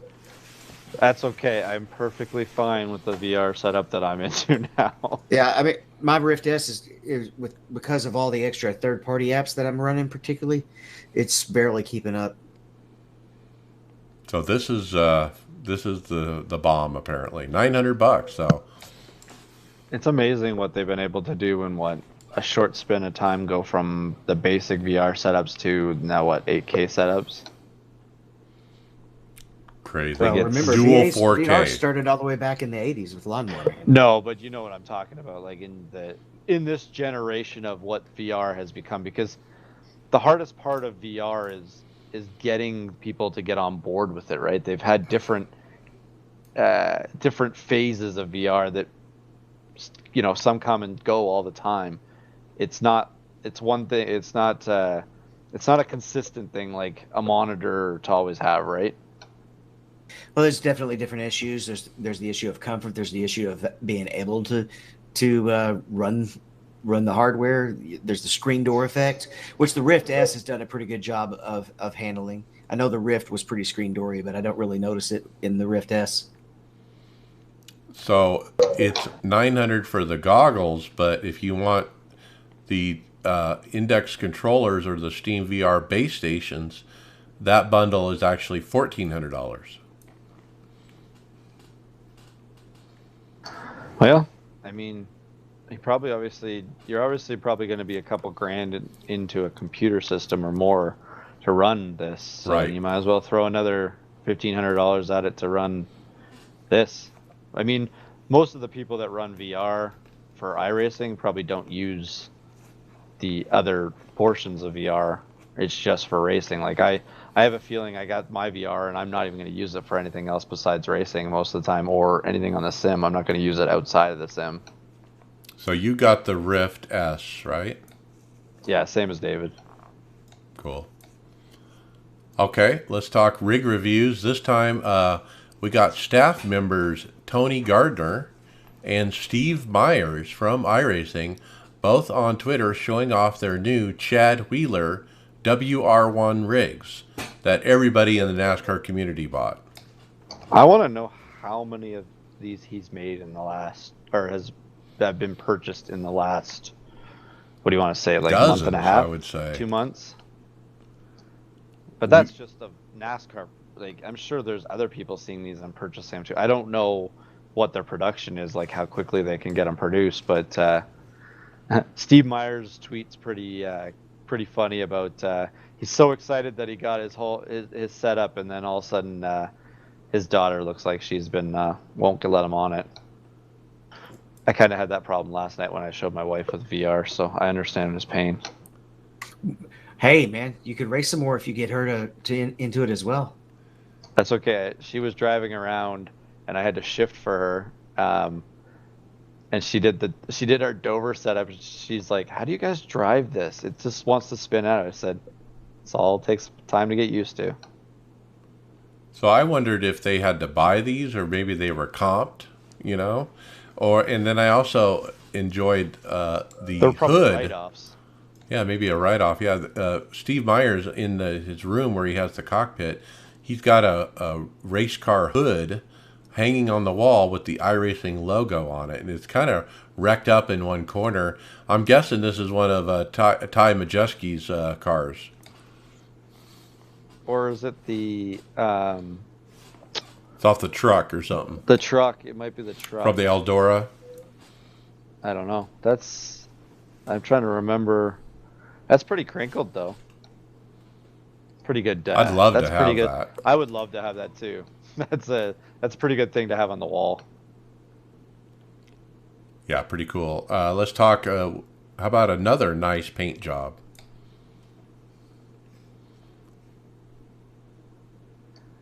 So we're going to the Instagram now. What is it? Mendes Paint showed a Marlboro painted. Do we know what wheelbase that is? That's the Thrustmaster T300. Is it the Thrustmaster T300? It is the good old Marlboro, Honda McLaren colors from back in the day, and Yeah, the white man, and is red. it really nice. It's so beautiful. I guess that would be would that be the Brazilian colors there? Yeah, Brazilian flag colors on the top. Yeah. Yeah, and then man, it's really sharp. It's obviously done really well. It's obviously I'm guessing it's a decal, not a. I mean, it looks so good. It maybe probably a is vinyl. a decal. I mean, it looks really sharp. But well done, whoever got this done, because it's really well done. Yeah, he said, my son wanted a McLaren MP4 inspired wheel with a bit of Senna. Well, you can't have much a faster racer than Senna right there, so that's good to see that. Okay, in the interest of time, we're going to skip the company reviews. We'll get into those next week. Moving on, Greg, to iRacing tips, tricks, softwares, and overlays, part 1. So this is off of David Sampson YouTube page. He goes over a bunch. I haven't watched this much of it, but he goes over a bunch of the overlays. Like he's just going over stuff that you can add into iRacing to immerse yourself even more. Mike, did you watch any of this? Oh, yeah. This definitely inspired me. I love this video. I know about all the software for iRacing, third-party stuff. But I was inspired to go ahead and try Crew Chief after watching his video. I've heard of it. I have team members that use it. I've never actually tried it. And I installed it and ran it at Martinsville last night. I loved it. It gives you additional information that the regular spotter doesn't give in a lot of cases. Like who's the leader and what your lap times are. Just different things like that the regular spotter wasn't providing. So I'm impressed just by that. But he goes through not only Crew Chief, but several other third-party apps like Fraps and other overlays that you use while you might stream. He talks about VRS and how to use that and make sense of it. If you're new to iRacing, this is a must-watch. Has he posted any other ones yet? He has. Or This is only part 1. If you go to his channel, you'll Does see he he have has all of all kinds of different iRacing related how-to videos, so to speak. How to pick the right monitor, how to overclock your monitor, how to host a race, how to set up force feedback. And so I wasn't going to go through all of these, but yeah, it's a pretty cool channel on YouTube. His name is David Sampson. 5.31K subscribers, and now he's got one more subscriber. Yeah, I subscribed. Good stuff. Definitely check out his videos. This is where we used to have back in the days, have guys like this that would help everybody out, and I feel like we need to get back to doing that so that everybody here, this community can work. It works better when everybody's working together. Well, it's a giant community, and there are a lot of places where everybody is helping each other out. But at the same time, you don't want to just have everybody have that one dude who comes in 10 minutes before the race and says, "Hey, can I get somebody to share a set?" That was nice. That's a tongue twister for you there, eh? All right, final hardware topic. It's a rig for sale, a Simcraft Apex 4 GTS. This is the rig that Danny Hamlin has, Kyle Busch has. that we've seen those guys racing in. And guess what, guys? It's only $30,000. It was new original retail price at $64,950 though. $64,000. Holy cow! Well, did they say that something? Then he has almost 100 grand into his. I heard 40 at one point, but man, I don't know. But he makes sure he doesn't have that remote in the wrong spot. Yeah, he put out a video where he had all the remotes and was taking them away, hiding them. That was pretty good. He's got three 43-inch monitors on this baby. And holy cow. I mean, it's just 30 grand and you're out the door. You got a kick butt motion rig. I mean, it's for sale, guys. Alex May has it for sale on Facebook. It's in the Facebook group called Sim Racing Buy and Sell USA. All right, let's jump to results. Let's talk NIS Dover and finish up Friday night. David, you got a P10. Yeah, some of it's just happened since then. I don't remember much about it. Oh, I did get a black flag because of a lap car lagging back. And then I did get a wave around in a lucky dog. Raced back up to 11th. Then came out at 10th after the last caution, and I guess I just stayed there till the green white checkered. That was about all I had. Well, you got your laps back, stayed in it. Greg, you got P18. Yeah, that one, both Friday and Sunday, I was in contention to win both races, or at least the top three. And the one on Friday night, if I remember correctly, I was in the top five until I went down pit road and got trapped 2 laps down because a caution came out when we were doing green flag pit stops. Got them back and then got messed up in a whole bunch of other stuff trying to get back through the field once I got my laps back, and just never could recover after that. But it was probably up to with 60 to go. I was in contention there. Yeah, and then Tom Dreiling ran with you, P6 for him. He said ran good most of the race, fell a lap down with early contact with Greg. Took half the race to work my way back to the lead lap. A couple of super short runs at the end. I couldn't do a restart to save my life. A good finish. Well, and that was funny too because Tom got, I wanted to say he had 38 seconds or something like that of damage of running into me, and I never got an X or anything out of it. So I don't know if it was net code or whatever, but we were stopping for a wreck. He went past me and he hit my right rear on his hit my left rear on his right front. Never did anything to me, and his car had damage, and he had to recover from the whole race from that. And it just didn't make any sense because even I had David Flowers as my spotter in that race, and he said that we didn't even touch, which is odd. Yep, good recovery for him. Tony Rochette, he got wrecked out. I got P11. I actually ran as high as third, but was involved in many incidents, eventually 20X. I had to do a drive-through and then speeding after all that under green. So I had the drive-through penalty. Then I sped during that penalty. And so I had to come in again. And boy, what a drastically different race than Wednesday. I think Wednesday I had a good run, was running up front, but then with all the incidents in this race, I was, I got the black flag, and it was just a nightmare. But P11, still a good finish. Let's move on to Sunday Open.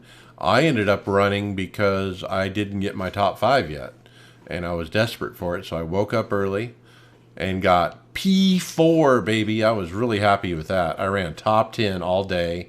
I had some speed on some later runs for a change. Near the end, I just had nothing for the top 3. They were driving away from me. So I had 4th locked up, though.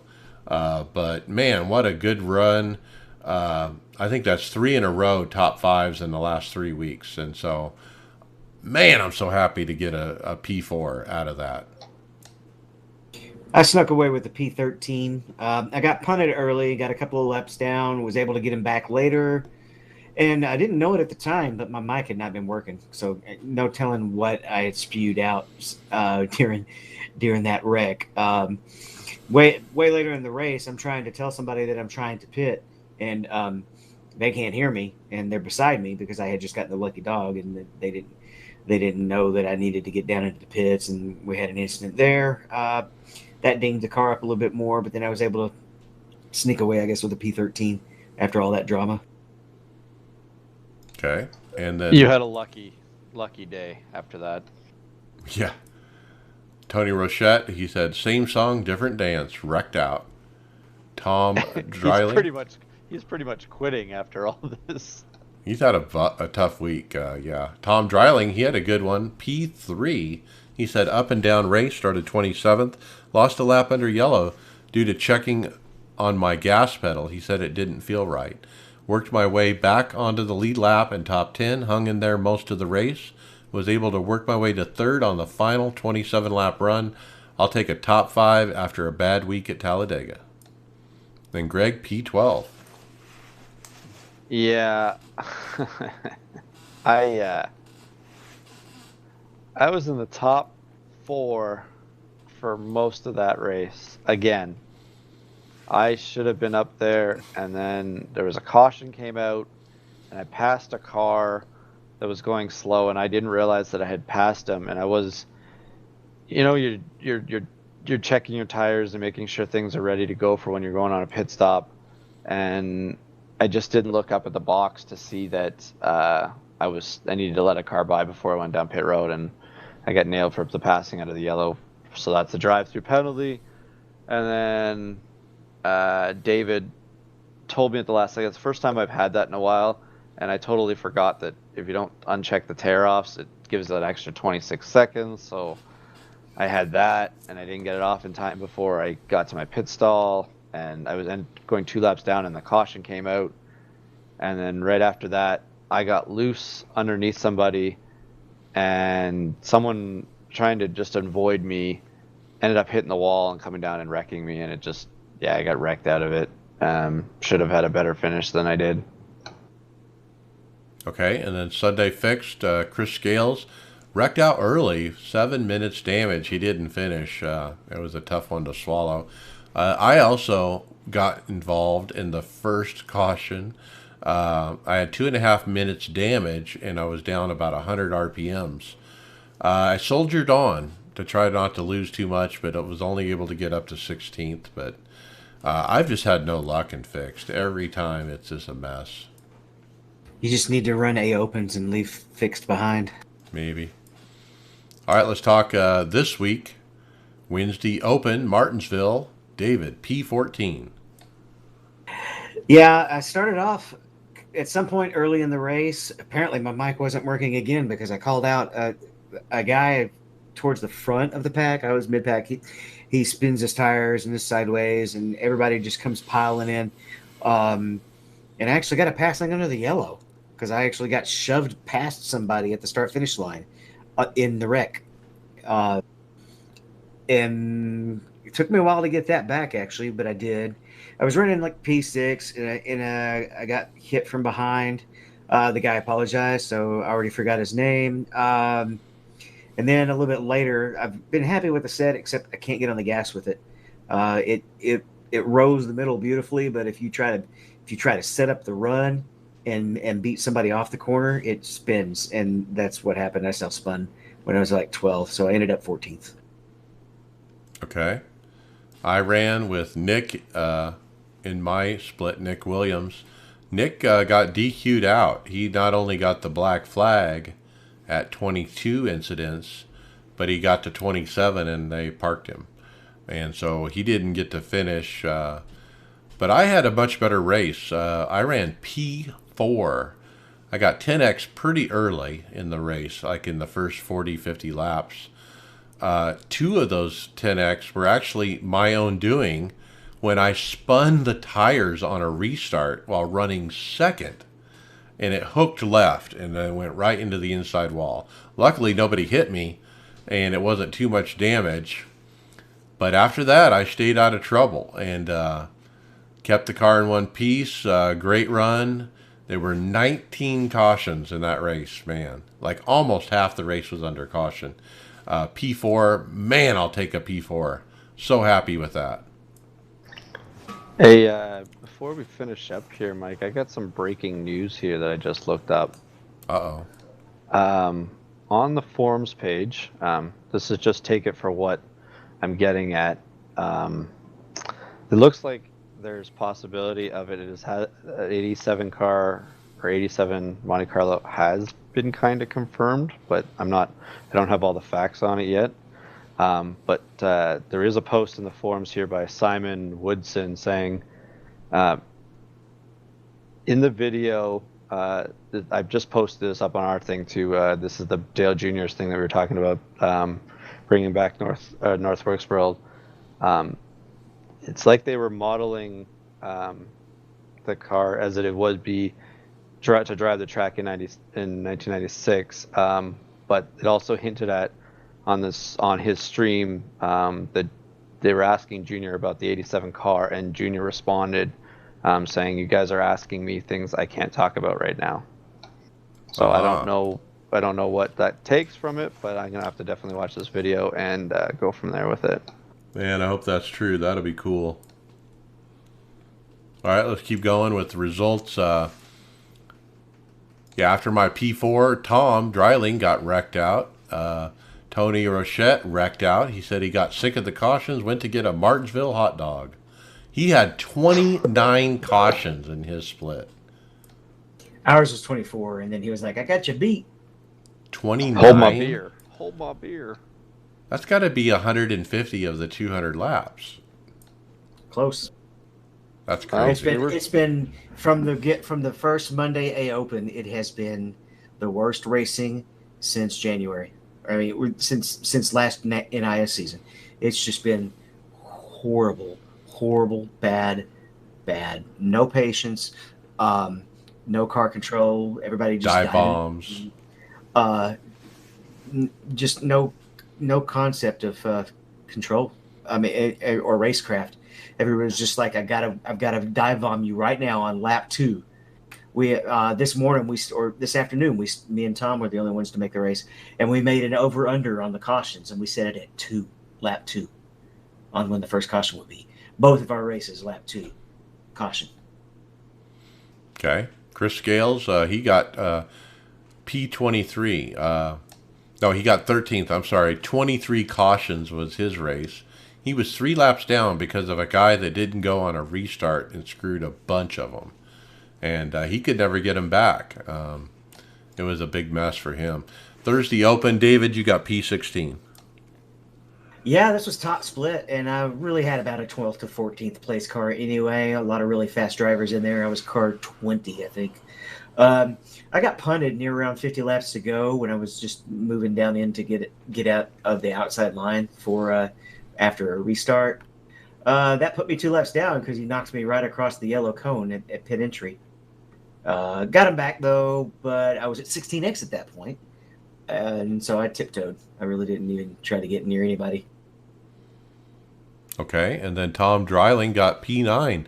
Wow, he said, I've never been so disappointed in a top 10. I screwed up Q, started 18th, led 76 laps, had the fastest lap, but a lapper crashed, cost 2 minutes of required. I fell down 2 laps with only 50 to go, on to the next one. Wow, that's leading some serious laps. Well done. All right, let's go into final thoughts. David Hall. Slow the damn pace car down. Should be an easy fix, you'd think. You really want to leave the podcast as that? Okay. How about we get more? Okay, here's the easiest fix to that, David.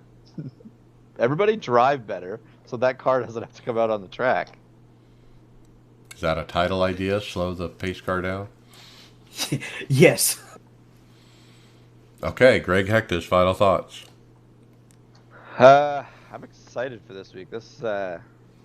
I've been playing around with the VR here with my new Rift S, and I feel like I said to Adam when I was testing this afternoon, working on a setup with him, I feel like it's a game changer for me. Like this is definitely. I, I never thought that I never thought it would feel like this to run in VR, and I feel such. I don't know if it's more confidence or just what it is, but it drives differently, and I can't wait to get out there and race with it. If comfort is not an issue with VR, you feel like you're in the car. It's just that simple. It's amazing. And I was saying to, I got out and looked around the car and just playing around with all the things. It's amazing how you can get the car set up to the way you're sitting in your own rig in VR and make it kind of like my button box is right where the buttons are on the car. I got my steering wheel basically right where my hands are is where I'm sitting in the car, so I feel like I'm actually in the seat. Like it just, and I adjusted my height a little bit higher so that I could see a little bit better on the hood. But it's just, yeah, it's definitely going to be something to get used to. But Yep. I can't wait. I think I had to do that in the stock car as well. All the sports cars, it seems to be good, but the stock car is set a little too low. Be prepared to sweat. That's what the fan's for that I got here, and I might do that do-it-yourself fan setup that I posted in our messenger the one time where you can create wind. Yeah, there's a company we've covered that does the wind machine thing. And David wanted to tell me that cars don't have wind, which I believe, but I don't care. Yeah, they're sealed. There's no air getting it. That's why they have to have those air coolers on their helmets, because they're sealed. If there's a lot of wind getting into that cabin, that car is not going as fast. Okay, next, my final thoughts. Going back real racing here soon with NASCAR and IndyCar and everybody, and I think it's time. I'm glad it's coming. I'm glad that iRacing is going to be pulled back out of the spotlight a little bit, as we've discussed today. There's been some negative things that have gone along with the positive things. I think overall there's been a lot more positive, but kind of glad it's going to wind down. It's actually put this podcast into a different spin, where we're talking NASCAR and IndyCar and stuff like that when normally we don't cover such things. So I'm kind of looking forward to getting the podcast back to normal, if there is such a thing. But we'll have to see what happens as the real guys go racing and see what topics come up and go from there. As far as a competitive standpoint, man, I'm so happy with how I'm running. Top fives every freaking week, except for like 2. And I'm just pleased as punch with how I'm running. And it has to do with this team. The setups you guys are giving us are great. I mean, the setup I ran 4th with last night, it was phenomenal, and I had no problems with it. So just happy to be hitting on all cylinders. And with that, we'll see you on the track later.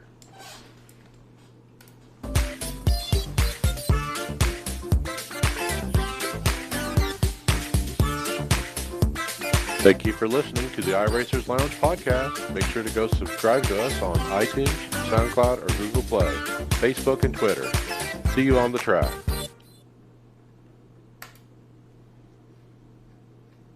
Okay.